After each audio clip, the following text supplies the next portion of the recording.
नमस्कार, मैं राजेंद्र कुमार जोधपुर राजस्थान से हूँ। आज मैं अपने जीवन का एक ऐसा अनुभव साझा करना चाहूँगा कि मैं भी एक लोन डिफ़ॉल्टर हूँ, लोन डिफ़ॉल्टर था और एक कई क्रेडिट कार्ड, पर्सनल लोन के कर्ज में पूरी तरह फँस चुका था। हर महीने की ईएमआई का बोझ बढ़ता जा रहा था। मुझे समझ ही नहीं आ रहा था कि इतने सारे लोन का भुगतान मैं कैसे करूँगा। हर दिन तनाव, डर और चिंता में गुजरता था। रातों की नींद उड़ चुकी थी और भविष्य पूरी तरह अंधकार में दिखाई देता था। हर दिन रिकवरी एजेंट की कॉल, जैसे ही फ़ोन की घंटी बजती थी तो सांसें थम जाती थी। डर लगता था कि आज भी रिकवरी एजेंट का कॉल है, मैं इससे क्या बात करूँगा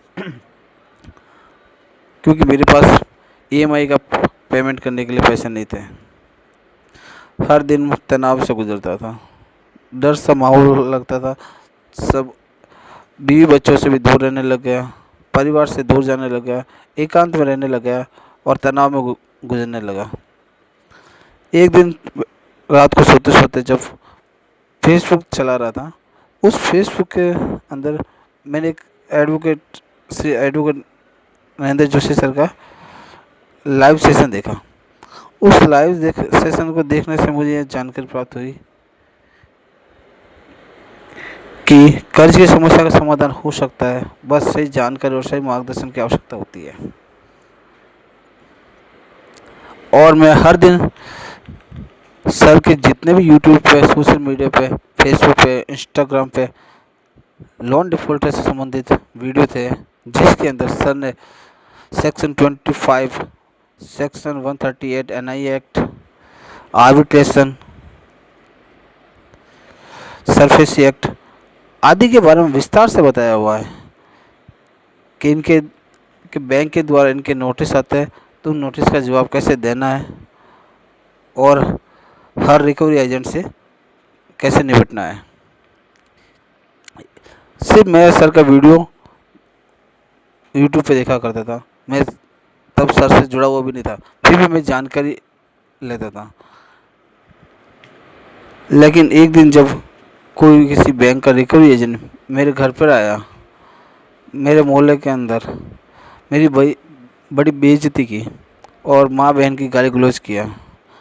खुद ने तो गाली गलौज किया ही किया, उसने अपने सीनियर को फ़ोन लगवा कर उससे भी मुझको उस फ़ोन पर माँ बहन की गालियाँ दिलवाई और मुझे इतना मानसिक रूप से प्रताड़ित कि किया गया कि ईएमआई तो आपको देनी ही पड़ेगी, चाहे कुछ भी हो जाए। उस घटना के बाद मैं इतना कमज़ोर हो गया था कि मेरे मन में बहुत बुरे-बुरे विचार आने लगे कि मैं खुद को समाप्त कर दूं या मैं क्या करूं, क्या ना करूं, कुछ समझ नहीं आने लगा। लेकिन भगवान को शायद कुछ और ही मंजूर था। मुझे याद आया कि मैं महेंद्र सर का इतना वीडियो देखता हूँ, एक बार उनसे बात करके देख लेता हूँ।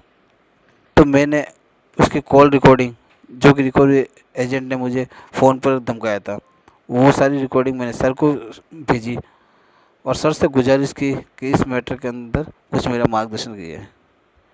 सर ने वो रिकॉर्डिंग सुनने के बाद तुरंत मुझे रिप्लाई दिया और जोधपुर के कृष्णा जी गौड़ साहब का कॉन्टैक्ट नंबर दिया और इनसे संपर्क करने के लिए कहा गया। कृष्णा जी गौड़ साहब जो कि पेशे से ईटीवी राजस्थान में रिपोर्टर है। मैंने उनसे संपर्क किया और उनको मेरी पूरी परेशानी बताई। उन्होंने मेरी बात धैर्य से सुनी, मेरा हौसला बढ़ाया और मेरा सहयोग किया। उन्होंने मेरे साथ थाने जाकर रिकवरी एजेंट के खिलाफ शिकायत दर्ज कराने में पूरा सहयोग किया।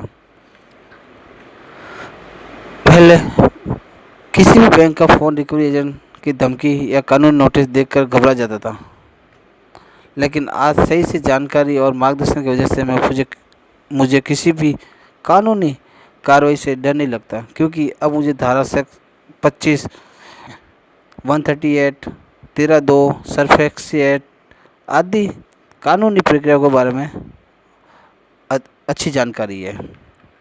तो मैं घबराने की बजाय उससे समझता हूँ और कानून के अनुसार उसका उचित जवाब देने का प्रयास करता हूँ। आज मैं हर उस व्यक्ति से जो स्वयं को रिकवरी एजेंट बताता है उसे पहले उसकी पहचान और अधिकृत दस्तावेज मांगता हूँ। उसके बाद उसका नाम, DRA ID, employee ID, bank का ऑथराइजेशन लेटर तथा अन्य आवश्यक दस्तावेज देख कर ही आगे की कोई बातचीत करता हूँ।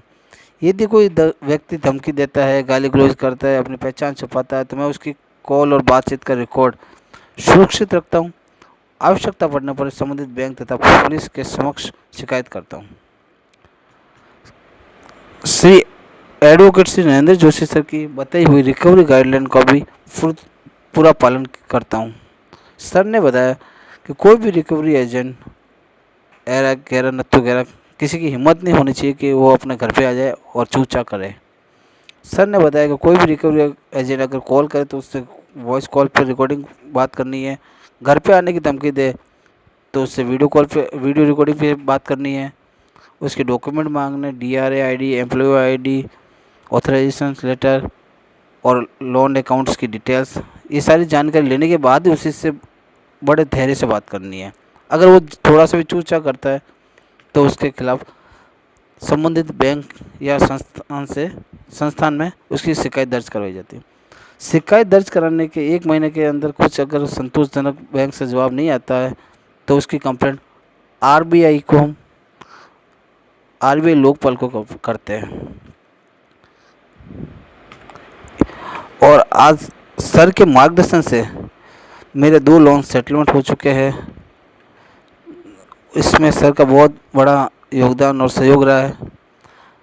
मैं बस यही कहना चाहूँगा कि मैं एडवोकेट नरेंद्र जोशी सर के बारे में कुछ कहना चाहूँगा।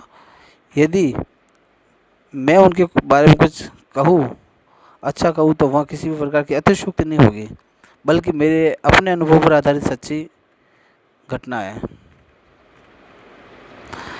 मेरे अनुभव में लोन, क्रेडिट कार्ड रिकवरी और उनसे जुड़ी मामलों की जितनी गहरी जानकारी नरेंद्र जोशी सर के पास है, उतनी बहुत कम लोगों के पास देखने को मिलती है। मैं तो अक्सर कहता हूँ कि लोन के मामलों का पूरा ब्रह्मास्त्र उनके पास है। उन्होंने घाट घाट का पानी पिया है और हर एक NFC या बैंक का कर्मचारी भी रह चुके हैं। इनको कोई भी समस्या ऐसी कोई समस्या नहीं है जिनका समाधान इनके पास नहीं है। लेकिन इनकी एक और विशेषता है, वे हर एक लोन डिफॉल्टर का दर्द समझते हैं, उसकी आर्थिक स्थिति को समझते हैं, उसकी मानसिक स्थिति को समझते हैं और वो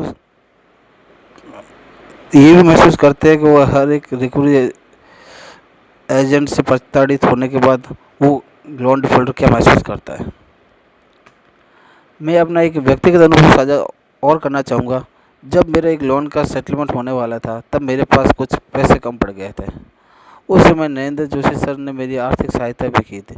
आज के समय में जब अधिकांश लोग केवल अपने हित के बारे में सोचते हैं, ऐसे निस्वार्थ और नेक दिल इंसान का बहुत कम मिलते हैं। आज लोन सेटलमेंट के नाम पर बहुत सी एजेंसी वकील काम कर रहे हैं। वे अपनी सेवाओं के लिए शुल्क भी लेते हैं और काम भी अच्छा नहीं करते हैं, बल्कि लोन डिफॉल्टर एक और ज़्यादा लोन के चक्कर में फंस जाता है। लेकिन मेरे व्यक्तिगत अनुभव में जितना सहयोग, मार्गदर्शन, अपनापन और मानवीय संवेदनशीलता मुझे नरेंद्र जोशी सर से मिली है, वैसा अनुभव मुझे कहीं और नहीं मिला और मुझे कहीं जाने की ज़रूरत ही नहीं है, क्योंकि सर का जो आशीर्वाद मिल गया तो कोई भी रिकवरी एजेंट हो या कोई भी कैसा भी बैंक का मामला हो, लोन डिफॉल्ट के आगे सर के आगे नहीं टिकेगा। सर की एक बहुत अच्छी बात है, डर को कहो अलविदा क्योंकि मैं हूं ना। सर का ये मैं हूं ना वर्ड्स इतना गोल्डन वर्ड्स है कि ये हर एक लोन डिफॉल्टर के लिए ये गोल्डन वर्ड साबित होता है, क्योंकि लोन डिफॉल्टर इतना तनाव में रहता है, लेकिन जब ये वर्ड सुनता है ना, मैं हूं ना आपके साथ, तब लोन डिफॉल्टर को लगता है सर अपने साथ, तब तो अपना बाल भी बांका नहीं होगा। आज यदि मैं आपको आपके सामने ये कहानी सुना पा रहा हूँ तो इसका बड़ा श्रेय भगवान के आशीर्वाद के साथ साथ एडवोकेट श्री नरेंद्र जोशी सर और श्री कृष्णा जी गौड़ साहब को जाता है। उन्होंने केवल मेरी कानूनी मदद नहीं की, बल्कि मुझे टूटने से बचाया, जीने का हौसला दिया और यह विश्वास दिलाया कि सही मार्गदर्शन मिल जाए तो सबसे कठिन परिस्थिति से भी बाहर निकला जा सकता है। मैं अपने हृदय की असीम गहराई से आप दोनों का धन्यवाद करता हूँ। आप दोनों का उपकार जीवन भर नहीं भूल सकता। मैं कुछ लोन डिफ़ॉल्टर साथियों से भी कुछ कहना चाहूँगा कि जो जो लो जो आज लोन या क्रेडिट कार्ड के कारण मानसिक तनाव में है, आर्थिक समस्याओं का समाधान हो सकता है, लेकिन जीवन का कोई दूसरा विकल्प नहीं होता है। सही जानकारी लीजिए, अपने कानूनी अधिकारों को समझिए, सही लोगों से मार्गदर्शन लीजिए और कभी भी ऐसा कदम मत उठाइए जिससे आपके परिवार को जीवन भर दुःख मिले। धन्यवाद। अगर मैंने कुछ इसमें कुछ गलत या बुरा कह दिया हो या किसी को दुःख लगा हो, बुरा लगा हो तो माफ़ी चाहता हूँ। मैंने अपने शब्दों को विराम देता हूँ। थैंक यू, धन्यवाद।